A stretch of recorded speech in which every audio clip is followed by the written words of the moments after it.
আওয়ামী লীগের কার্যালয়, এমনকি বঙ্গবন্ধুর স্মৃতি বিজড়িত শেখ রাসেল, শেখ জামাল, শেখ কামাল, শেখ হাসিনা, শেখ রেহেনা, শেখ ফজিলাতুন্নেসা, বঙ্গবন্ধু শেখ মুজিবুর রহমান তার স্মৃতি বিজড়িত ধানমন্ডির বাড়িটাও ভেঙে ফেলেছে।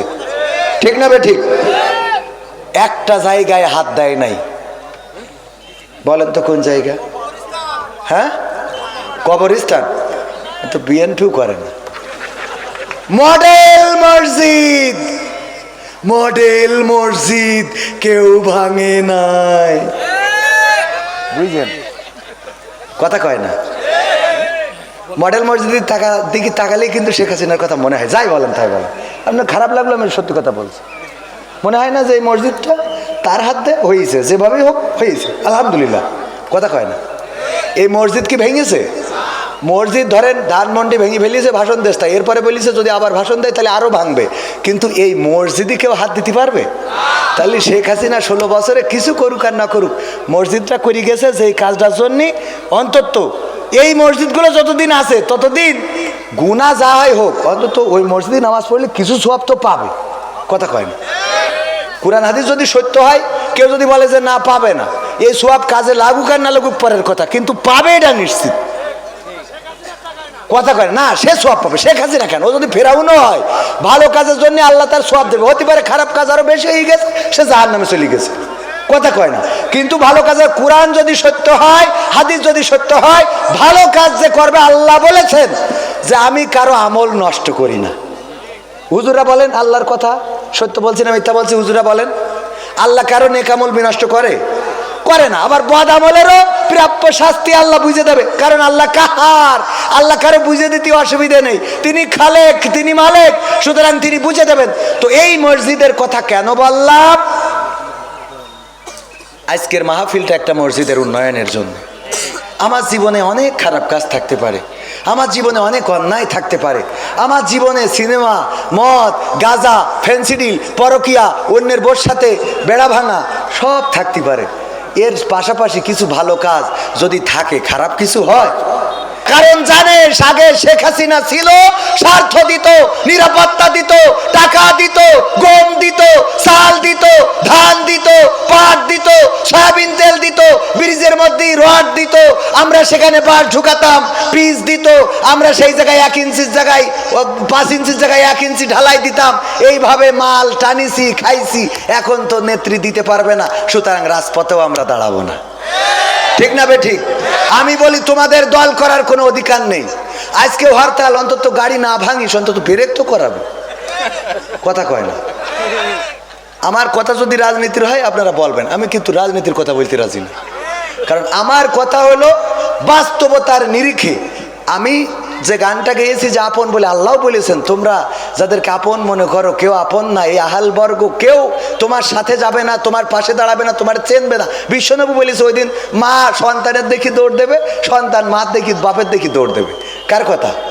তাহলে আজকে শেখ হাসিনা বেশি দূর না, খালি তার কাটার ওপাশে গেছে, তাই হরতালের দিন তোরা দাঁড়ালি নে। তাহলে ও দুনিয়ার ওপারে গেলি তো তোকে ভোট খুঁজে পাওয়া যাবে না। তাহলে তোকে দল করবো কোন কনফিডেন্স নিয়ে? আপনি বোঝেন, আপনি যদি করেন বুঝে শুনে করেন। হ্যাঁ ঠিক আছে না, আমার কথা বুঝেছেন কিনা? আবার আমার যে নেতাগুলোর ইক্তেদায়ী তো ভেজাল ইমাম, আমরা ভেজাল ইমাম না, মানে ইক্তেদায়ী তো বেহেজাল ইমাম আমরা বলেছি। এই ইমামগুলো কত বড় স্বার্থপর, আমাকে রাজপথে ফেলাই থুয়ে চলে গেছে। কথা কয় না। আমাদের সান্ত্বনা দিল, পালাবো না, পালাবো না। আবার তারা চলে গেল রাজপথে।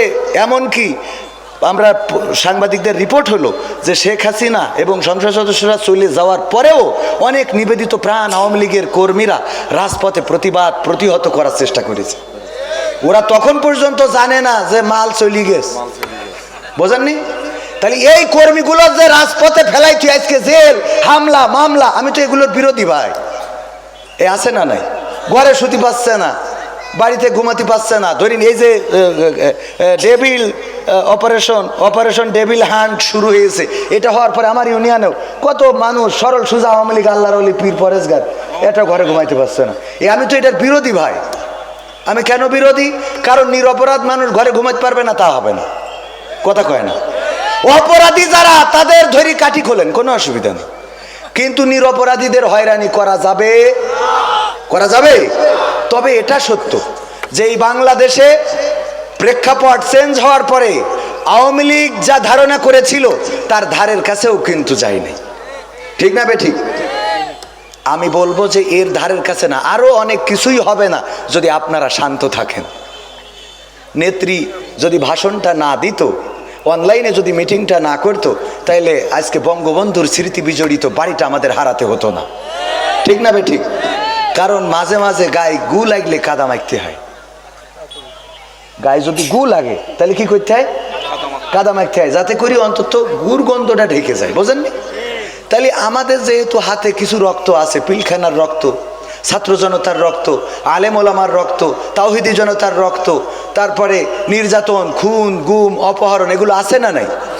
আছে। যেহেতু এত কিছু করেছি, অন্তত কিছুদিন চুপ থাকি, থেকে দরকার হলে এখন নারায়ে তাকবীর স্লোগান দেবেন, নারায়ে তাকবীর, আল্লাহু আকবার, বাংলাদেশ বাংলাদেশ জিন্দাবাদ। বিএনপি সমাবেশে যেই বলতে জয় বাংলা বলেন আপনি, ঠিক বললাম কিনা আপনি কোন? আপনি আমি বললো নাই কবেন যে মিছে কথা বলছে। এই ঠিক না বে ঠিক? তুই ওখানে যেই অন্তত বাংলাদেশ জিন্দাবাদ কর, ওখানে যেই বলছে জয় বাংলা, আমার ভুল হয়ে গেছে, বাংলাদেশ জিন্দাবাদ হবে। তাহলে সহ্য না করি পারা যায়? আল্লাহ কবুল করুন, বলেন আমিন। তাহলে কি শুরু করব? এগুলো আমার ভূমিকার কিছু কথা স্মরণপুর পড়ছে। ও আর একটা কথা ভূমিকায় বলি রাখি আপনাদের সচেতন করার জন্য। গত 2 দিন আমি মাহফিল পরিচালনায় ছিলাম, যদিও আমার মাহফিল ছিল দুইটা, একটা চাঁদপুরে একটা সাতক্ষীরায়, দুইটা মাহফিলে যাওয়ার সুযোগ হয় নাই। আদ্দিন ফাউন্ডেশনের মাহফিল টাঙ্গাইলে, আমার স্যারের শ্বশুরদের গ্রামে, টাঙ্গাইল গোপালপুর ডুবাইলে। তো এই 2 দিন পরিচালনায় প্রথম দিন আল্লামা মামুনুল হক ছিলেন, দ্বিতীয় দিন বদরুল রশিদ আঙ্কেল এবং মুহতারাম রফিকুল ইসলাম মাদানী ছিলেন।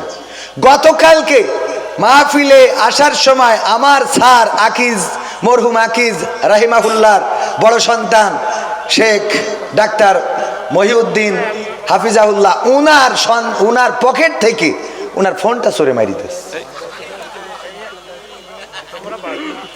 স্টেজে ওয়াজ হচ্ছে, চোর চুরি করলে হাত কেটে দেওয়ার, আকিজ কোম্পানির বড় ছেলের পকেট থেকে চোরের মোবাইল নিয়েছে। চিন্তা করা যায় আমরা ওয়াজ করি দেশ পরিবর্তন করতে পারবো? সম্ভব? ওয়াজ হচ্ছে যে চোর চুরি করলে হাত কাটার বিধান, আর পরকালে যা আছে তা তো আছে। এর মধ্যে আকিজ কোম্পানির বড় ছেলে ডাক্তার শেখ মহিউদ্দিন স্যারের পকেট থেকে ফোন উঠিয়ে নিয়েছে। এমনকি ওই মাহফিলের আয়োজনে ছিলেন আদ্দিন ফাউন্ডেশন, এত বড় একটা মাহফিল আয়োজন করলেন, মানুষ এত অকৃতজ্ঞ, এত বড় নেমো খারাপ যে ওখান থেকে পকেট থেকে মোবাইলটা চুরি করে নিয়েছে। আবার আকিজের মেজে ছেলে জনাব ডাক্তার শেখ মহিউদ্দিন রাহিমাহুল্লাহ, উনি ইন্তেকাল করেছেন।